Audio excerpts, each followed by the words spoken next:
اعوذ باللہ من الشیطان الرجیم بسم اللہ الرحمن الرحیم۔ محترم سامعین، السلام علیکم ورحمۃ اللہ وبرکاتہ۔ آپ دیکھ رہے ہیں پوڈ کاسٹ ود حافظ گرافکس ایپیسوڈ 4۔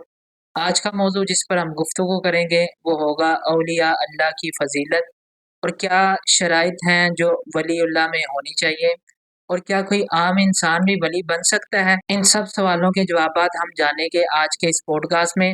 آج کے مہمان کا تعارف کرواتا چلوں، فاضل جامعہ انوار المدینہ قاسمیہ، میرے بیچ میں جناب علامہ محمد فیضان بلال قادری صاحب، ان کو بھی ہم خوش آمدید پیش کرتے ہیں اور چلتے ہیں سوالات اور جوابات کے سلسلے کی جانب۔ جی فیضان بھائی، السلام علیکم ورحمۃ اللہ۔ وعلیکم السلام ورحمۃ اللہ وبرکاتہ۔ کیا حال ہے؟ جی اللہ کا کرم۔ سب سے پہلے تو آپ کا شکریہ کہ آپ نے اپنے اس پوڈ کاسٹ میں مدعو کیا۔ اللہ پاک آپ کی اس کاوش کو قبول فرمائے۔ آمین۔ جی فیضان بھائی، سب سے پہلا جو سوال ہے وہ یہ ہے کہ اولیاء اللہ کون ہوتے ہیں؟ شرعی اعتبار سے اور روحانی اعتبار سے ایک ولی کی کیا تعریف ہے؟ ریڈا بھائی، ولی جو ہے نا اس کا مطلب دوست ہے، جی اور ولی اللہ وہ شخص ہے جو اللہ کا دوست ہو۔ اب آپ نے کہا ولی کون ہوتا ہے، تو اس کا جواب اللہ رب العزت نے خود فرمایا قرآن مجید کے اندر۔ اللہ رب العزت سورہ یونس کی آیت نمبر 62 اور 63 میں ارشاد فرماتے ہیں، جس کا مفہوم ہے کہ وہ لوگ جو اللہ کے دوست ہیں انہیں نہ کوئی خوف ہوگا اور نہ ہی وہ غمگین ہوں گے۔ اور آگے اللہ رب العزت ان کی پہچان بتا رہا ہے کہ یہ وہ لوگ ہیں کہ جنہوں نے تقوی اختیار کیا اور پرہیزگاری کرتے ہیں۔ اب یہاں سے پتہ چل رہا ہے کہ ولی کون ہے، کہ جو تقوی اختیار کرتا ہو، یعنی کہ اللہ رب العزت سے ڈرتا ہو، جو اس نے کام کرنے کا کہا ہے وہ کام کو کرتا ہو، اور اس کے علاوہ جس کام سے منع کیا ان کاموں سے باز رہے۔ اور دوسرا یہ کہ جو پہلے نمبر پہ ہے کہ وہ کامل ایمان والا ہو۔ یہ ٹھیک ہو۔ اچھا فیضان بھائی، جو دوسرا سوال ہے وہ یہ ہے کہ کیا کوئی عام انسان بھی ولی بن سکتا ہے؟ اس کے متعلق ذرا بتائیں۔ جی رہنا بھائی، ہر عام انسان ولی بن سکتا ہے، جس طرح کہ ہم نے پیچھے آیت میں دیکھا کہ اللہ رب العزت نے ارشاد فرمایا ہے وہ لوگ ہیں جو ایمان لاتے ہیں، اور دوسرا وہ پرہیزگاری کرتے ہیں۔ اب ہر وہ بندہ جو کامل ایمان والا ہو، یعنی کہ وہ اللہ کی راہ میں جو اس نے حکم دیا ان کاموں کو کرے، اور جن سے اس نے باز کیا ان کاموں سے باز آئے، تو وہ ولی کے منصب تک پہنچ سکتا ہے۔ وہ اللہ رب العزت کی مرضی ہے، وہ چاہے چھوٹی سے چھوٹی بات پر اپنا ولی بنا لے۔ اور ولی کا منصب جو ہے نا، یہ آپ یہ بھی نہیں کہہ سکتے کہ اگر باپ ولی ہے تو بیٹا بھی ولی ہوگا۔ یہ منصب راستی نہیں ہے، یہ اللہ جسے چاہے اسے دے دیتا ہے۔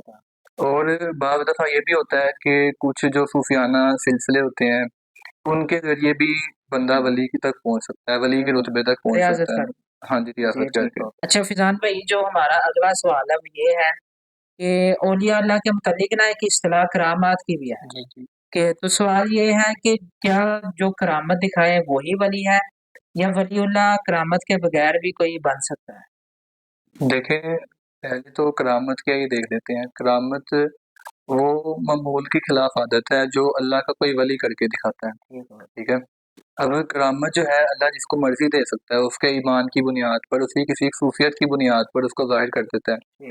اب آگے بعض دفعہ جو ہے ولی کو یہ کرامت ظاہر کرنی پڑتی ہے کسی نہ کسی وجہ سے، یعنی کرامت آسان لفظوں میں وہ معمول کے خلاف کام ہے جو اللہ کو کوئی ولی کر کے دکھا دے، ٹھیک ہے۔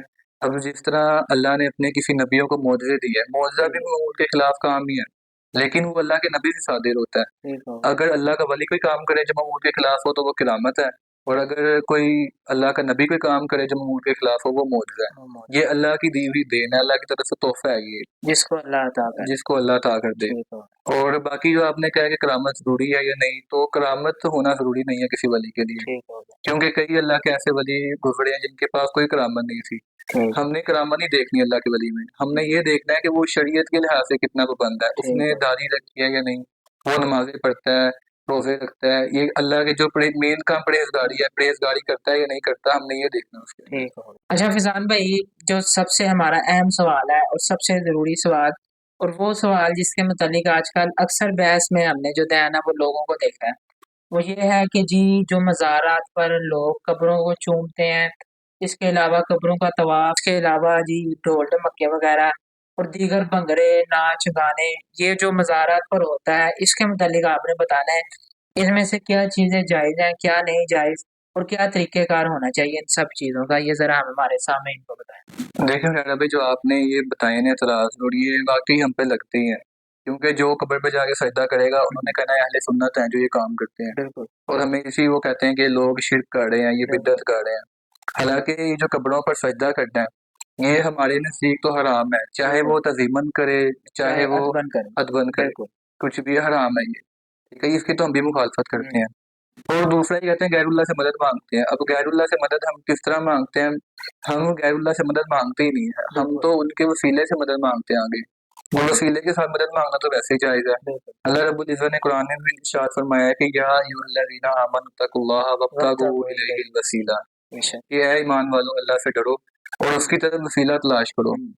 اب وسیلے کا جب ہمیں حکم اللہ نے دے دیا ہے یا ہمیں اجازت کرنے دے دی اللہ نے تو ہم وہ کام کر سکتے ہیں، اور وہ بلا شک و شبہ جائز ہے، بلکہ مستحب ہے۔ اللہ رب العزت نے قرآن مجید میں ارشاد فرمایا تو مستحب کام ہے وہ۔ اور یہ جو ڈھول ڈمکے وغیرہ ناچ گانا اس کے متعلق یہ تو بلا شک و شبہ ناجائز ہے، بالکل یہ جو بھی وہاں کرتے ہیں ان میں یہ میں نے بتایا کہ پہلے یہاں پہ میں سامعین کو بتانا چاہوں گا کہ جتنے بھی یہ ڈھول ڈمکے غیر شرعی جتنے بھی کام ہیں اہل سنت کا ان سے کوئی تعلق نہیں ہے ان سے۔ ہم نے بارہا مرتبہ ہمارے اکابر اہل سنت نے ہمارے علماء نے بارہا مرتبہ یہ بات واضح کی ہے کہ وہاں پہ جتنے بھی خرافات ہوتے ہیں یہ ان کا اہل سنت سے کسی قسم کا بھی کوئی تعلق نہیں۔ ایسے ہی ہے، یہ جان کے بس اہل سنت کو بدنام کرنے کے لیے ہے کہ جو سجدہ کر رہا ہے یا جو کام ایسا کر رہا ہے جو عشق تو نہیں ہوتا، یہ تو سمجھ لیں کہ جہالت ہے، یہ تو اس کے اندر اہل سنت کا نام ڈال دیتے ہیں۔ اور یہ ڈھول ڈمکے کرنا ناجائز ہے، ڈھول ڈمکے کرنا، اور جو وہاں آتے ہیں بنگڑے وغیرہ ڈالتے ہیں، لٹھوں والے آتے ہیں جی ہم پیر ہیں، یہ سارے ناجائز کام کرتے ہیں وہاں پہ۔